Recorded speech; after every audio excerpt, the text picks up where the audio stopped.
तकरीबन जो है वो ज़्यादा सस्टेन कर रहा है, तकरीबन उसी लेवल के ऊपर 7.4 के आसपास। और उसका जो फ्यूचर का ट्रेंड है तो उसके ऊपर भी उन्होंने उसको रिव्यू किया।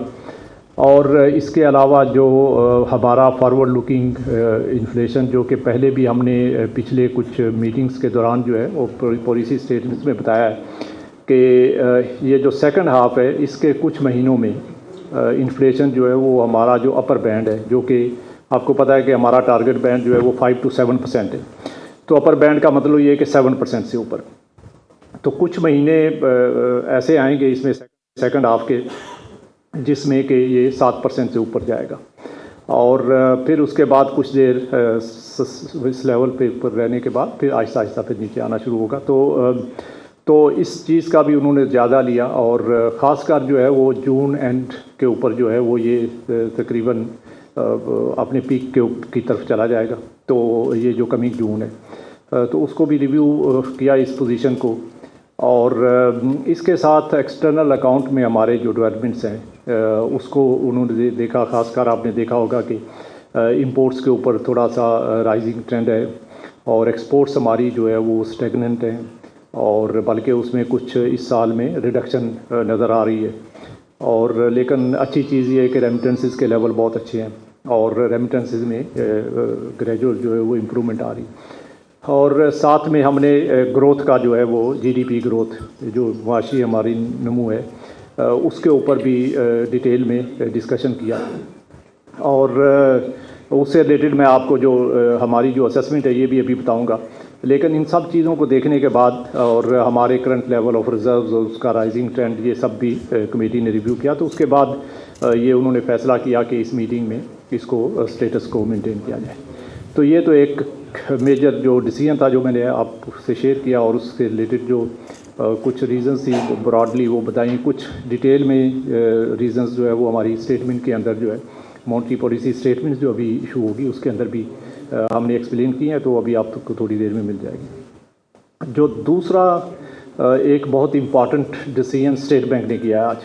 जो कि वो ये एक तो पॉलिसी रेट रिलेटेड वो मैंने आपको बता दिया। दूसरा बहुत इम्पॉर्टेंट डिसीजन ये है कि हमने जो इस वक्त जो क्रेडिट ग्रोथ है उसको रिव्यू किया और उससे रिलेटेड जो डेवलपमेंट्स हुई हैं रिसेंटली उनको रिव्यू किया। और उसके बाद स्टेट बैंक ने ये डिसाइड किया और उसका हम सेपरेट से एक सर्कुलर आज इशू करेंगे। और ये मॉनेटरी पॉलिसी कमेटी की जो स्टेटमेंट होगी इसके अंदर ब्रीफली मेंशन्ड है, बट ये एक सेपरेट सर्कुलर इशू होगा। और वो डिसीजन ये है कि हम जो आपको पता है कि जो बैंक्स हैं वो हमारे पास कैश रिज़र्व रखवाते हैं, वो उसमें डेली मिनिमम रिक्वायरमेंट भी है और फोर्टनाइटली हर 15 दिन की एवरेज की भी एक रिक्वायरमेंट है। तो कैश रिज़र्व जब बैंक हमारे पास रखवाता है तो उसका मतलब ये होता है कि उनकी लेंडिंग कैपेसिटी जो है वो थोड़ी कम हो जाती है, क्योंकि वो फंड स्टेट बैंक के पास आ जाती हैं और हमारे पास जो है रिज़र्व में रहते हैं बैंक के अकाउंट में। और जब स्टेट बैंक उसको रिलीज़ करता है तो वो बैंक्स के पास एडिशनल लिक्विडिटी आ जाती है और बैंक्स उसको लेंड करते हैं आगे। तो जो एक आज अब हमने डिसीजन किया और ख़ासकर ये प्राइवेट सेक्टर क्रेडिट ग्रोथ और उसमें अपटिक और उसको फर्दर सपोर्ट और इसके साथ साथ जो ख़ासकर हमारे एक्सपोर्टर्स जो हैं उनकी जो अभी एक्सपोर्ट्स के ऊपर चूँकि काफ़ी नेगेटिव ट्रेंड है, तो उस चीज़ को भी सामने रखते हुए तो जो कैश रिज़र्व रिक्वायरमेंट है उसकी रिक्वायरमेंट जो अभी इस वक्त फोर्टनाइटली एवरेज 6% है, 6%। तो इसको कम करके हमने 5% कर दिया। तो 6% की बजाय अब बैंक्स जो है फोर्टनाइटली एवरेज हमारे पास 5% मेंटेन करेंगे। और जो डेली मिनिमम रिक्वायरमेंट है जो रोज़ाना की बुनियाद पे बैंक्स को हमारे पास मेंटेन करना होता है, जो इस वक्त 4% है, तो उसको कम करके 3% कर दिया। तो 1% का डेली मिनिमम रिक्वायरमेंट में भी और फोर्टनाइटली एवरेज में भी अभी हमने इसका जो है वो रिडक्शन कर दिया और इसकी इंस्ट्रक्शंस भी आज बैंक्स को इशू कर देंगे। अब इसका इम्पैक्ट ये आएगा कि जो बैंक्स की capacity to lend to the खासकर टू दी प्राइवेट सेक्टर तो वो उसमें बढ़ेगी और उसके साथ साथ इसका मार्केट के जो अंदर जो पॉजिटिव डेवलपमेंट होगी और ख़ासकर हमारी इकनॉमिक एक्टिविटी जो इस वक्त पिकअप ऑलरेडी कर चुकी हैं उनको फर्दर सपोर्ट करेगी। तो ये दो मेन डिसीजन है जो मैंने आपसे शेयर करने थे। अब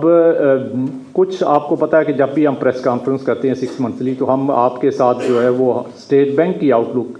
जो अगले 6 माह में हम क्या देख रहे हैं और की मैक्रो वेरिएबल जो है हमारे इंडिकेटर्स वो किस तरफ जाएंगे,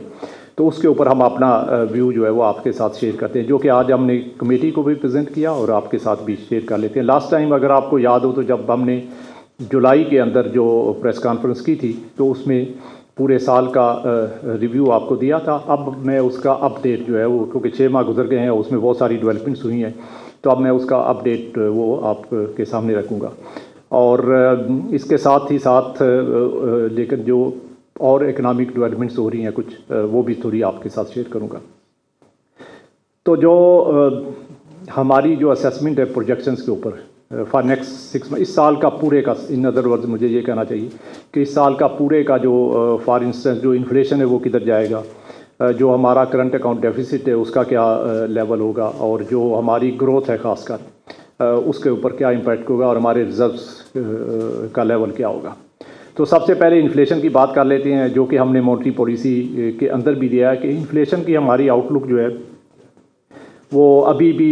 वही है जो पिछली मीटिंग में थी, और वो ये है कि हमारा इन्फ्लेशन जो है वो 5 से 7% के दरमियान रहेगा। उसमें से कुछ मंथ्स ऐसे आएंगे जिसमें ये 7% को इंक्रीज़ करेगा, लेकिन फिर उसके बाद वापस आना शुरू हो जाएगा। तो एक तो ये है कि हमारा medium term target for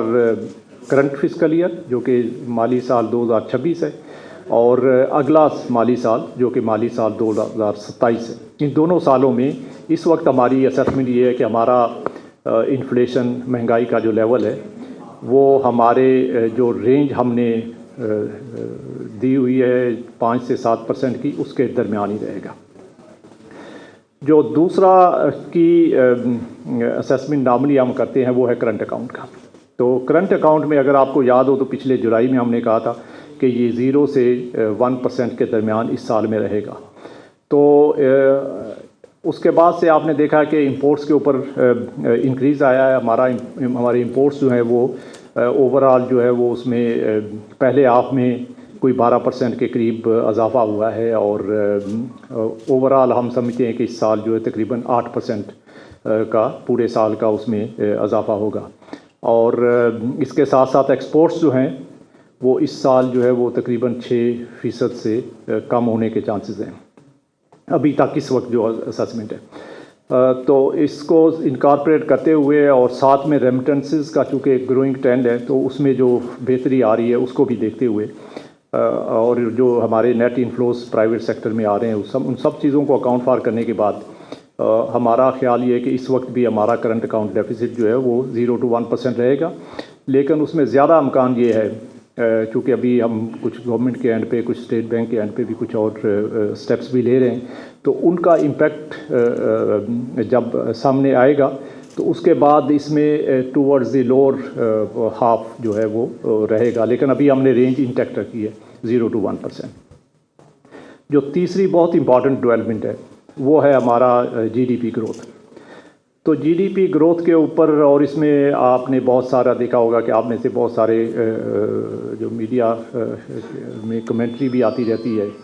print पे भी, इलेक्ट्रॉनिक मीडिया पे भी ग्रोथ नहीं हो रही। तो हम चूँकि शुरू से लेके ये बात करते आ रहे हैं कि ग्रोथ तो ऑलरेडी पिकअप कर चुकी है, बस ये जो हमने पॉलिसी रेट रिड्यूस किया है स्टार्टिंग फ्रॉम जून 2024, तो उसका इम्पैक्ट जो है वो टाइम लैग के साथ आता है। ये भी हम शुरू से कहते आए हैं, और हम ये भी आपसे शेयर करते आए हैं कि उसका इम्पैक्ट जो है तकरीबन 6 से 8 क्वार्टर लगते हैं, 1.5 से 2 साल, जिसके बाद वो पूरी तरह जो है वो सामने उसका जो असर है वो आता है। तो अब चूँकि जब हमने जून 2024 से शुरू किया था तो अब 6 क्वार्टर हो गए, अभी 2 साल हो जाएंगे इस जून के अंत तक। तो इसलिए अब उसका जो असरात हैं वो सामने आने शुरू हो गए हैं, और वो आप को जो जितनी भी हमारी एक्टिविटी हो रही है, हम उसको डेली जो मार्केट के अंदर जो एक्टिविटी होती है, इंपोर्ट्स कितनी हो रही हैं, एक्सपोर्ट्स कितनी हो रही हैं, दूसरे उसको भी देखते हैं। फिर हमारे जो हाई फ्रीक्वेंसी इंडिकेटर्स जिसको हम कहते हैं, जिसमें कि सीमेंट सेल्स हैं, ऑटो सेल्स हैं, दूसरे स्टील, ऑयल, पेट्रोलियम प्रोडक्ट्स की सेल्स है, ये सब जब आप इसका एनालिसिस करते हैं तो इसमें पता चलता है कि इसके वॉल्यूम्स जो हैं वो काफ़ी बढ़ रहे हैं, उसमें ग्रोथ है, और उसके नतीजे में आपका इकनॉमिक एक्टिविटी जो है उसमें इम्पैक्ट आता है। फिर बहुत ही एक इम्पॉर्टेंट जो इंडिकेटर है वो आपकी लार्ज स्केल मैन्युफैक्चरिंग है। तो इंडस्ट्रियल लार्ज इंडस्ट्रीज़ जो एक्टिविटी है उनकी, तो लार्ज स्केल मैन्युफैक्चरिंग के अंदर अप्रैल 2025 से ऑनवर्ड कंसिस्टेंटली पिछले 8 महीनों के अंदर जो है वो उसमें मुसलसल इजाफा होता आ रहा है, और ये इजाफा पिछले महीने जो है दिसंबर के अंदर ये 10% से ऊपर चला गया, और पहले हमारे जो नवंबर के अंदर जो है वो 10% से ऊपर चला गया। तो पहले 5 माह का जुलाई से लेकर नवंबर तक का जो LSM का ग्रोथ है वो 6% से ऊपर है, ठीक है, जबकि पिछले साल जो है वो पूरे साल की भी कॉन्ट्रैक्शन थी और इस करस्पॉन्डिंग पीरियड की भी कॉन्ट्रैक्शन थी। तो इसका मतलब पहले कमी हो रही थी, अब पिछले 8 माह से ये इजाफा होता रहा है। शुरू में ज़रा स्लो इजाफा था, इसमें कम इजाफा हो रहा था, अभी जो है रिसेंटली पिछले नवंबर में भी और दिसंबर में भी इसमें तेज़ी मज़ीद आ गई है, और उसी के नतीजे में हमारा ये LSM जो वो है वो मज़ीद जो है वो बढ़ना काफ़ी ओवरऑल जो है वो बढ़ गया। अब इस सब का आपकी जो सर्विसेज सेक्टर है उसके ऊपर भी इम्पैक्ट आता है, और साथ साथ जो एग्रीकल्चर की जो शुरू में हमने जो आपको असेसमेंट दी थी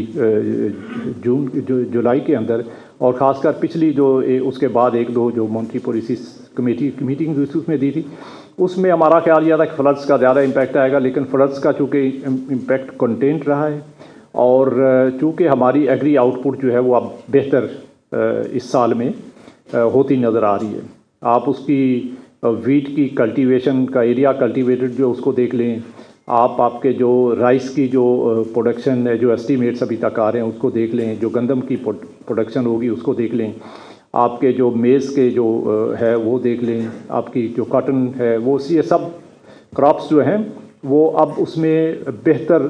प्रोड्यूस जो है वो होता नज़र आ रहा है, और इस वजह से एग्रीकल्चर की जो आउटपुट है वो भी इस साल इंशाल्लाह ग्रोथ उसमें वो बेहतर रहेगी। तो एग्रीकल्चर बेहतर रहेगा, इंडस्ट्री आपने ऑलरेडी देखा कि काफ़ी उसमें एक्टिविटी जो है वो होगी, और उसके साथ सर्विसेज के ऊपर भी सबका इम्पैक्ट आएगा। तो हमने ये सब अपने एंड पे तो हम एनालिसिस करते ही रहते हैं, लेकिन जब आप PBS का डाटा देखते हैं जो अभी फर्स्ट क्वार्टर का उन्होंने रिलीज़ किया है, तो फर्स्ट क्वार्टर के अंदर जो PBS के जो एस्टीमेट्स है जो उन्होंने शेयर किए हैं, तो फर्स्ट क्वार्टर में GDP ग्रोथ जो है वो 3.7% रहा है, जबकि पिछले साल जो फिस्कल ईयर 2025 था उसके पहले क्वार्टर के अंदर जो है वो GDP ग्रोथ 1.6 था। तो 1.6 से बढ़कर 3.7 1.6 से 3.7% GDP ग्रोथ हो गया। तो ये पहले क्वार्टर की बात है, लेकिन जब हम दूसरे क्वार्टर को देखते हैं या अभी जो करंट ऑनगोइंग क्वार्टर है या फ्यूचर आउटलुक है, तो इसमें हमें ये नज़र आता है कि ये एक्टिविटी मज़ीद पिकअप करती नज़र आ रही है, और ये हमारे पास जो हम डेली की चीज़ मॉनिटरिंग करते हैं और जो हमारे हाई फ्रीक्वेंसी इंडिकेटर्स उस सब के अंदर इसकी रिफ्लेक्शन आ रही है। तो इसलिए जो आपको याद होगा कि जुलाई के अंदर जब हम आपसे पूरे साल की GDP ग्रोथ की असेसमेंट शेयर की थी, तो उस वक्त हमने कहा था कि इस साल का जो ग्रोथ है वो 3.25 to 4.25% रहेगा। आज हमने ये सारा डाटा रिव्यू करने के बाद अपनी GDP ग्रोथ को इंक्रीज़ कर दिया है ½ से, आधे फीसद से।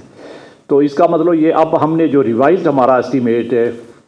इस साल के ग्रोथ का वो 3.75% से 4.75% के दरमियान रहेगा, 3.25% से 4.5% के दरमियान। और जो इसका मिनिमम है 3.25%, ये भी आपको बताता चलूँ कि ये मिनिमम 3.25% से भी अगर हम एक्सीड करते हैं तो ये ग्रोथ का लेवल जो है वो पिछले 30 साल की जो हमारी औसत ग्रोथ है वो उससे ज़्यादा है। पिछले 30 साल में जो हमारी एवरेज ग्रोथ हुई है ये 3.75% जो है ये इससे ज़्यादा है, लेकिन हमारे ख्याल में ये इससे भी ज़्यादा होगी, और इसीलिए हमने रेंज जो है 4.25 से 4.5 की दी है। तो इसलिए इकोनॉमिक एक्टिविटीज़ तो ऑलरेडी जो है वो बहुत पिकअप कर चुकी हैं, और इसमें मज़ीद जो है आगे चल के और इजाफा होगा। जो आखिरी चीज़ मैं जो इसमें बताना चाह रहा था इससे रिलेटेड वो ये है कि हमारे रिजर्व्स के ऊपर, क्योंकि हमारा एक बहुत बड़ा प्रॉब्लम जो है जो 22 से ऑनवर्ड 21-22 से शुरू हुआ, और उसके बाद हमने पहले पिछले 2-3-4 साल में ये इसको डील करने के लिए बहुत सारे एक्शंस लिए गवर्नमेंट के बिहाफ पे की तरफ से और हमारी तरफ से। तो वो था हमारा एक्सटर्नल अकाउंट्स की जो उसमें गैर यकीनी सूरत हाल और उसके नतीजे में जो हमारी मईशत के ऊपर उसका जो असर आता है, और उसको एड्रेस करने के लिए हमने बहुत काम किया है। वो फॉरेन एक्सचेंज मार्केट्स हूँ, एक्सचेंज कंपनीज़ हूँ, इंपोर्ट से रिलेटेड डाटा और उस कंपाइलेशन और उसकी मॉनिटरिंग हो, और उसके अलावा जो हमारे रेमिटेंसेस हों उसको ग्रो करने के लिए जो स्टेप्स लेने चाहिए, हमारा रोशन डिजिटल अकाउंट्स हो, और बेशुमार हमने इसमें काम किए हैं। पॉलिसी ओरिएंटेड बहुत सारे एक्शंस जो हमने लिए। तो इस सब के नतीजे में हमारा आपने देखा होगा कि अब एक्सटर्नल अकाउंट जो है वो पहले से बेहतर हालत में है, और उसके 2-3 इंडिकेटर्स मैं आपको दूंगा। एक तो हमारे रिज़र्व्स जो हैं वो अल्लाह के फजल से कंसिस्टेंटली आपने देखा होगा कि उसमें इजाफा हो रहा है, और ये इसके बावजूद इजाफा हो रहा है कि हमने बहुत सारी एक्सटर्नल डेट रीपेमेंट्स जो है वो की हैं। हमारा जो डेट का लेवल आपको पता है कि उसमें काफ़ी सारा हमें रीपे करना था, हर साल रीपे करना होता है, तो इस साल में भी हमने काफ़ी सारा डेट रीपे किया है, लेकिन उसके बावजूद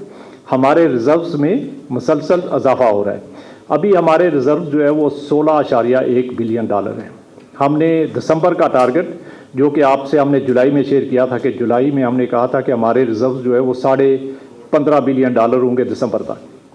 जबकि एक्चुअली हमारे रिज़र्व जो है वो $16 बिलियन को क्रॉस किए हैं दिसंबर में। तो हमने $0.5 बिलियन अपने टारगेट से भी ज़्यादा रिज़र्व जो है वो अकुमुलेट किए हैं। और इस वक्त जो अगले आपको जो आउटलुक हमने दी हुई है वो ये है कि जून तक हमारे रिज़र्व जो है वो $17.8 बिलियन पे पिछला हमारा था। अब हमने इसको थोड़ा सा और अपग्रेड कर दिया है, और अब हम समझते हैं कि हमारे रिज़र्व जो है वो $18 बिलियन से ज़्यादा होंगे जून 2026 तक।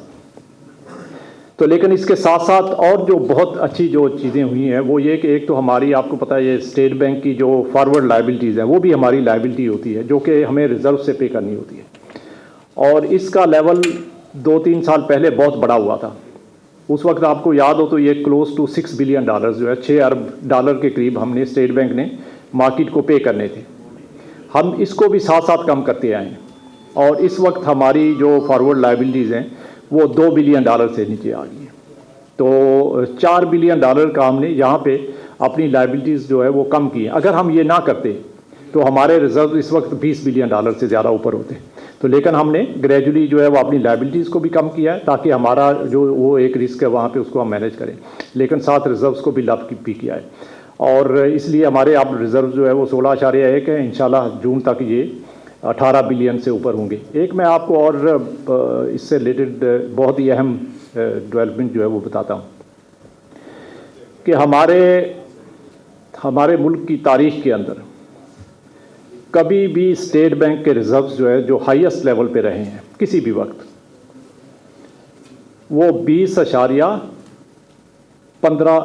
अरब 15 करोड़ रहे हैं किसी भी वक्त, और ये हमारे रिज़र्व जो है वो अगस्त 2021 में थे हाईएस्ट, 20 अरब 15 करोड़ डॉलर। हम इंशाल्लाह जिस स्पीड से चल रहे हैं तो हम इसी साल में, ये हमारा जो 2026 का साल है कैलेंडर ईयर, इसमें हम अपने रिज़र्व्स को अपनी मुल्क की तारीख के हाईएस्ट लेवल पे लेके जाएंगे इंशाल्लाह, जो कि 20 दिसंबर से पहले 20 अरब 20 करोड़ डॉलर से ज़्यादा होंगे। मैं सिर्फ स्टेट बैंक के रिजर्व्स की बात कर रहा हूँ, इसमें मैं बैंकों की बात नहीं कर रहा। बैंकों के पास जो 5.2 के करीब है वो सेपरेट है। मैं सिर्फ स्टेट बैंक की बात कर रहा हूँ जो इस वक्त 16.1 बिलियन है, और इसी 2026 के साल में इसको 20 अरब 20 करोड़ से ऊपर ले जाएंगे। ये समझ लें कि आप एक 20 का मैच है।